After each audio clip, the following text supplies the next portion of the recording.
Quero começar falando o seguinte. Quando eu fiz campanha um ano atrás, quando eu fui às ruas, tomei sol e resolvi colocar meu nome como candidato a vereador de São Paulo, eu dizia algumas coisas de forma muito recorrente em todos os meus discursos. Uma delas é que, no meu mandato, eu iria provar que há muito a ser feito numa Câmara Municipal. Que um vereador tem muitas atribuições que não apenas dá nome de rua ou então reclamar que não tem competência constitucional para não fazer nada. Sem muita modéstia, eu dizia incessantemente que eu ia provar que tudo que tinha sido demonstrado enquanto o mandato de vereador até então seria diferente. E esse foi o meu objetivo, meu principal objetivo de campanha, e então no meu mandato. Isso é o que eu quero mostrar para vocês hoje. E o segundo ponto é que eu queria mostrar para todo mundo que fiscalização, transparência, que o mandato de vereador não impõe autoridade. Que o político como um todo, eu não digo apenas o vereador, mas os deputados e todos os demais, não são autoridades, são funcionários. E é na condição de funcionário que eu propus esse evento hoje, para prestar contas a todos vocês que permitiram que eu fosse vereador, que permitiram que eu estivesse aqui. Vocês, na qualidade de pessoas que me confiaram o mandato, eu tenho o dever de prestar contas e demonstrar para vocês o que eu fiz no meu mandato, quais foram os resultados que eu pude trazer aqui nesse primeiro ano. É assim que eu inicio a minha fala. Quem me conhece sabe que, durante a minha vida pregressa dentro do Movimento Brasil Livre, a minha principal função foi fiscalizar, foi processar, foi incomodar, foi ser chato. E com esses processos, até o dia da eleição, tinha gerado uma economia de 41,2 milhões de reais, o que para mim foi muito significativo. Na campanha teve aquele vídeo do helicóptero para mostrar que eu economizei mais que o Arthur no mandato dele e tudo mais que foi construído. Mas, felizmente, um ano depois, esses 41,2 milhões de reais se tornaram 485 milhões de reais recuperados apenas com processos que eu movi. Eu dizia na campanha que o mandato legislativo trazia prerrogativas ao vereador que um cidadão comum não tem, e é a realidade. O acesso a documentos, a fiscalização, facilidades de requerimento. E foi nisso que nós pautamos o primeiro ano de mandato. Eu dizia que montaria uma procuradoria dentro do meu gabinete, e é isso que foi feito.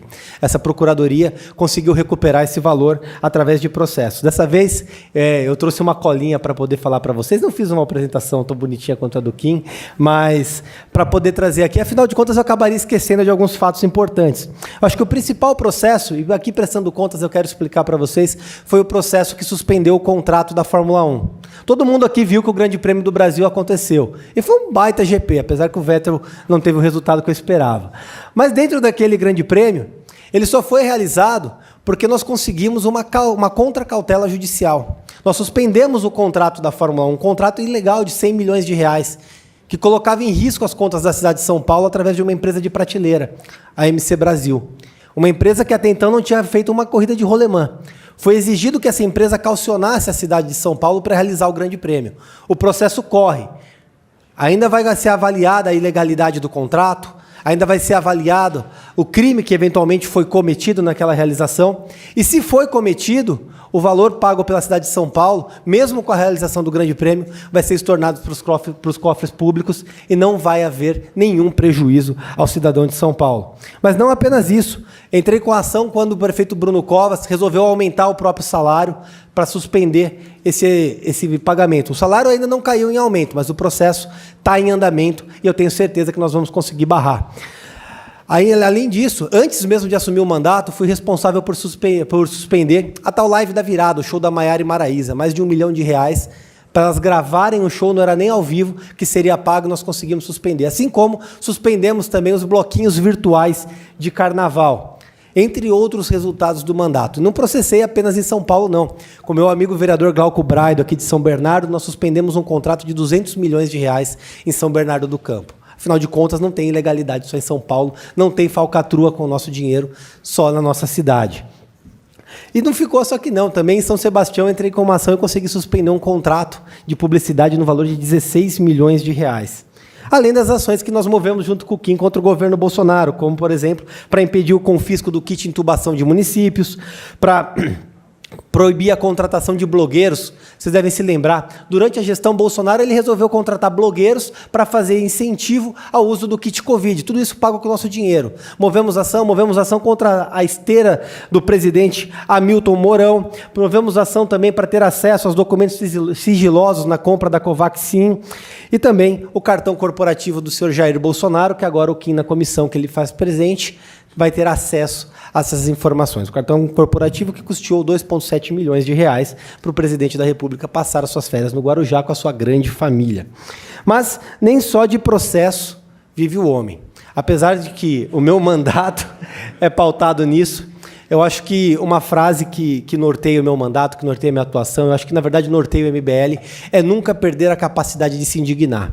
E é justamente essa frase que faz com que, diariamente, dia após dia, junto com a minha equipe, a gente continue analisando o Diário Oficial, continue vendo o que acontece, e mesmo que, às vezes, a política seja algo que sugue a gente e que acabe norteando a você simplesmente entender que, como o Kim costuma dizer, nunca se torne cínico no ambiente político, a gente tem que entender que, às vezes, vale a pena lutar. Aqui na Câmara Municipal teve dias que eu fiquei batalhando sozinho. Outros dias tinha outros vereadores comigo. Pouco importa se eu fosse perder na votação, pouco importa se a gente fosse perder no plenário. Como eu costumo falar para a Cris, o importante, né, Cris, é a gente marcar o ponto.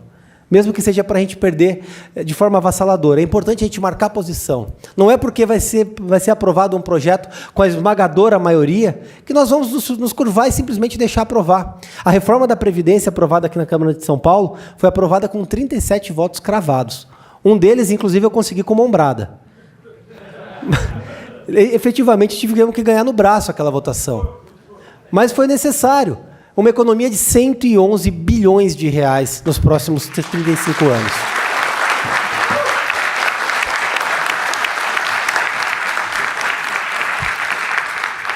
É uma economia significativa, readequa ao Caixa de São Paulo, readequa as contas de São Paulo. Nós lutamos contra entidades sindicais, nós lutamos contra a máfia de servidores, nós lutamos contra tudo o que foi possível aqui na Câmara de São Paulo.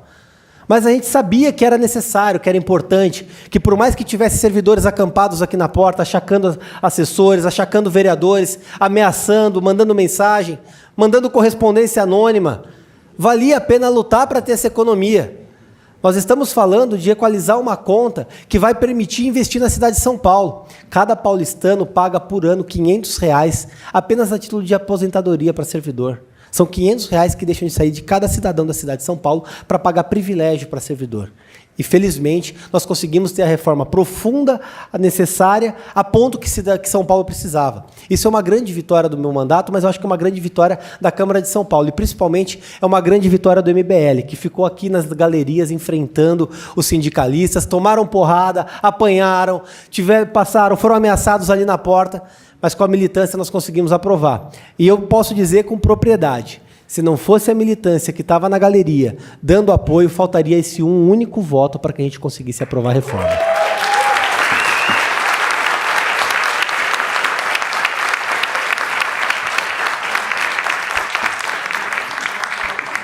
Partindo especificamente para os números do mandato, é importante mensurar, eu vi que tiveram muitas comparações, especialmente com o vereador de BH recentemente.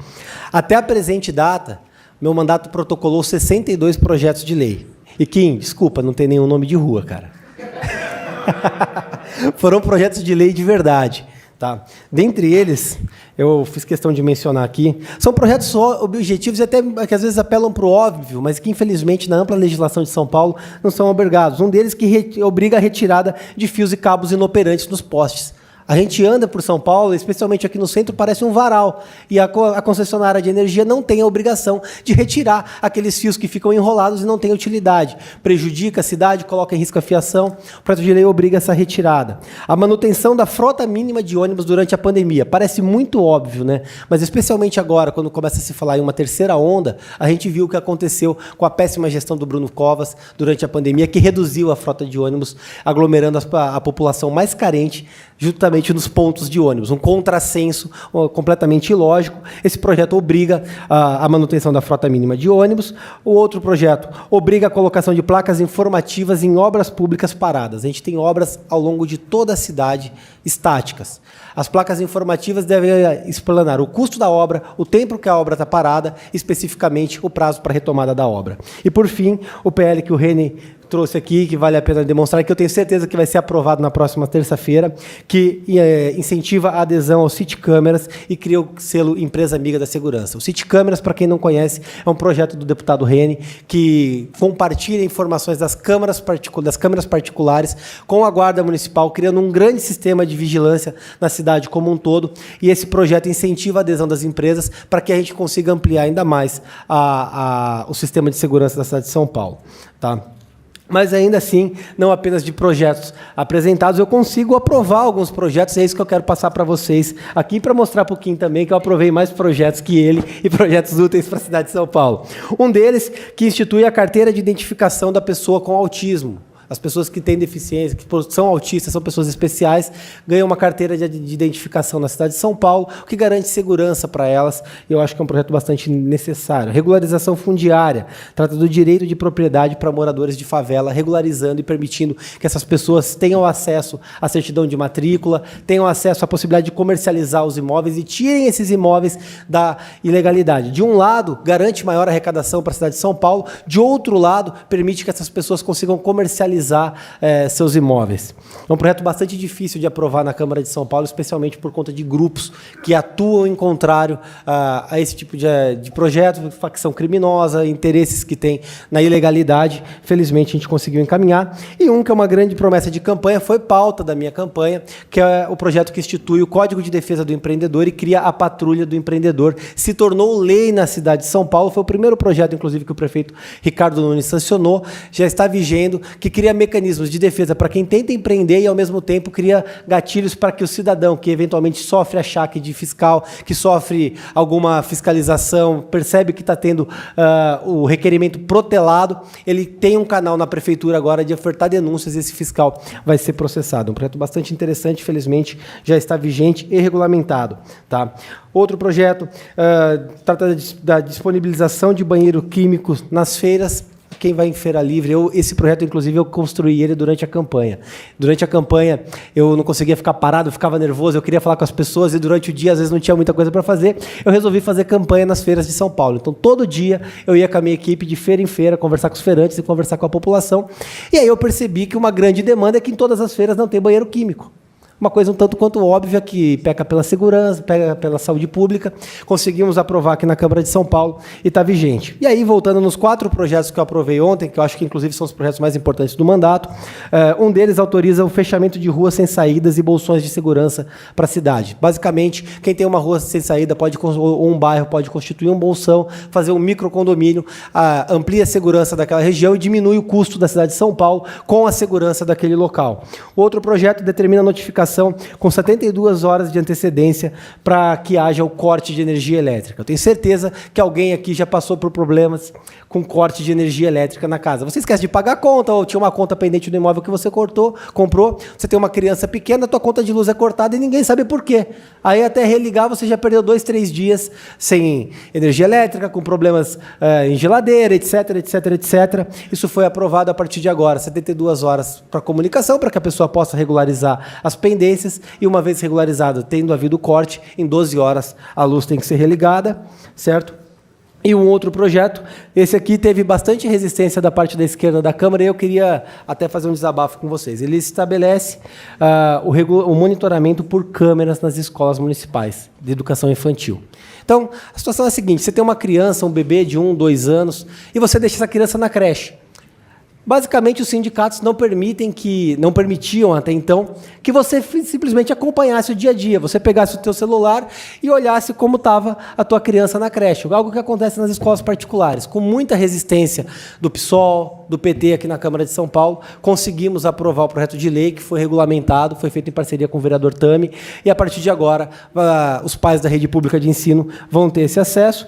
E o segundo, que eu acho que é uma grande vitória, que inclusive foi pauta de campanha do Arthur Duval, que substitui os radares da cidade de São Paulo por lombadas eletrônicas. basicamente, acaba com a máfia das multas da cidade de São Paulo. Esses foram...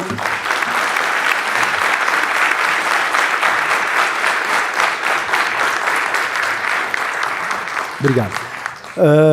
Esses foram os projetos apresentados e eu tenho a honra de falar para vocês que 100% dos compromissos que eu assumi na campanha estão cumpridos com um ano de mandato. Todas as propostas, todas as pautas, todos os projetos que eu assumi o compromisso de apresentar, de votar, de aprovar, nesta data, dia 10 de dezembro, estão aprovados. Isso é algo que me enche de orgulho, principalmente pelo compromisso que eu tenho com vocês. Eu tomei o cuidado de trazer propostas em campanha que sejam reais. Não é construir um metrô que saia daqui e vá parar lá em Vinhedo. É realmente propostas que possam ser aprovadas, que possam ser apresentadas, e elas hoje estão aprovadas. Eu trago isso com muita alegria, porque agora o restante do mandato é uma construção além da campanha, é uma construção que eu quero fazer com cada um de vocês. Até o momento, ainda trazendo para os relatórios, tenho 42 relatórios aprovados na Câmara de São Paulo, na Comissão de Constituição e Justiça, e 297 requerimentos até a presente data. É um número bastante significativo, é basicamente um requerimento por dia de mandato. Requerimentos, para quem não conhece, são instrumentos de fiscalização do vereador, encaminhados à secretaria, à subprefeitura, que vai desde um bueiro entupido até denúncias de suspeitas de corrupção, de desvio. É a forma que a gente tem para fiscalizar e, inclusive, é o mecanismo que eu utilizo para processar. Através do requerimento, eu tenho acesso às informações. Com essas informações, havendo ilegalidade, eu consigo levar os responsáveis à justiça.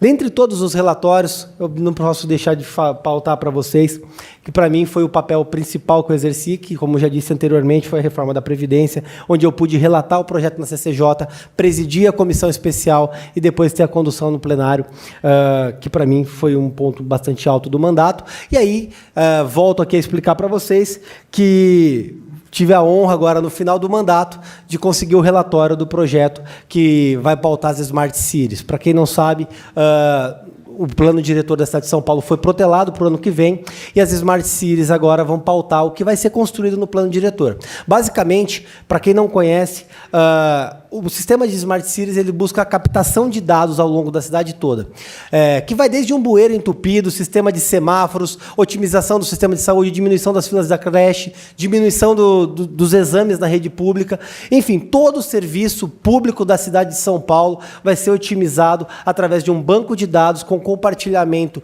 instantâneo e através de um sistema de inteligência que busca diminuir o custo, diminuir o tempo de espera e, basicamente, aumentar a quantidade de serviços, inclusive direcionando as pessoas para a diminuição das filas. É um sistema de inteligência interligado pela cidade como um todo, que passa, inclusive, pelo PL das antenas que está sendo votado para acabar com as zonas cinzentas do município de São Paulo, que é onde falta internet, Grajaú, Parelheiros, outras regiões. Esse projeto está interligado. Vou fazer o relatório, como quem adiantou aqui, e o deputado Reni. Basicamente, quem relata um projeto, ele cria a forma como isso vai ser pautado. O relatório das Smart Cities vai basear o plano diretor que vai ser votado no próximo ano. A comissão começou os trabalhos há 2 semanas, já estamos ouvindo experts, responsáveis. Eu tenho certeza que vamos conseguir construir um grande relatório e, novamente, vamos precisar da militância do MBL para fazer pressão contra as entidades e aprovar esse projeto. Não antes... Quero aproveitar a oportunidade, porque todos esses números, todos esses resultados que eu pude trazer no meu mandato, que muito me orgulham, não foi feito sozinho. Tenho o apoio do Kim, do Arthur, do Reni, da Cris, do Renan, de toda a militância do MBL, mas muito importante também citar apoiadores e pessoas que trabalham comigo, a Larissa, a Júlia, Lucas, Cássio, Emily, Léo Geber, Will, Luísa, Bruno, a Amanda, que muito contribui, o Arlen Miller, Israel Russo, nosso amigo Brumer, que está ali na porta como um agente da CIA, alguns advogados que também atuam com a gente, o doutor Miguel, a doutora Patrícia, a doutora Catalina, Lucas Merreiro, doutor Lucas Viel, doutor Gustavo, e, em especial, o Cauê e o Paulo, que idealizaram esse evento e permitiram que ele acontecesse. Eu quero, inclusive, pedir a todos uma salva de palmas para essas pessoas.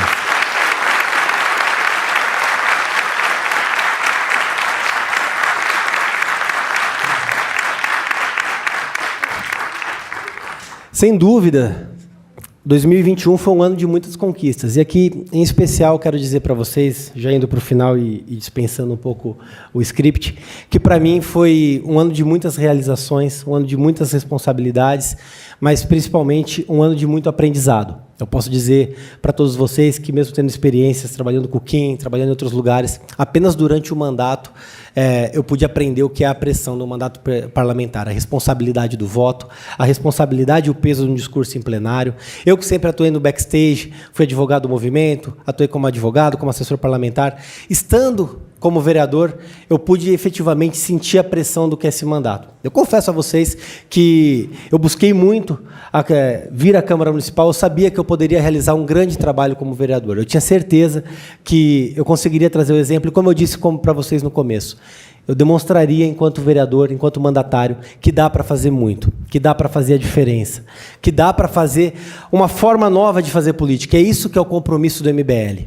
É essa forma de trabalhar que faz a energia do MBL existir. É essa forma de trabalhar que faz com que a militância esteja numa sexta-feira, vendo a prestação de contas de parlamentares. É essa forma de trabalhar que engaja a militância, está no plenário da Câmara Municipal, mesmo durante uma pandemia, para aprovar a reforma da Previdência. E é justamente por essa militância, com essa responsabilidade, que dia após dia eu procurei conduzir a melhor forma do mandato e, principalmente, construir um mandato de respeito, um mandato à altura dos meus colegas que estão na mesa. Eu sempre digo que se existe uma pessoa que eu me pauto, que eu me exemplo, é o deputado Kim Kataguiri. Eu pude trabalhar com ele, eu pude ver a excelência com que ele presta o mandato dele, com o compromisso com que ele atua no mandato dele, a forma com que ele e a equipe dele atuam, e isso, para mim, é o norte do meu mandato. Eu acho que é esse norte que, inclusive, pauta o mandato de outros vereadores do movimento, vereadores parceiros. Não vou citar todos aqui para não me faltar com nenhum deles, mas que vão, posteriormente, aqui com a locomotiva vir à frente, que pauta essa forma de fazer política. E eu tenho certeza que, em 2022, é essa forma de fazer política que vai fazer a diferença no país. São os números desses mandatos que vão fazer a diferença. São os números do Kim, do Reni, do Arthur, da Cris, do meu mandato, que vão mostrar que a forma de fazer política do MBL é melhor do que a forma de fazer política de qualquer outro grupo político do país. É melhor do que a forma de fazer política dos bolsonaristas, dos petistas, do Novo, de qualquer outra bancada política, porque nós atuamos com responsabilidade e, principalmente, nós atuamos junto com a militância.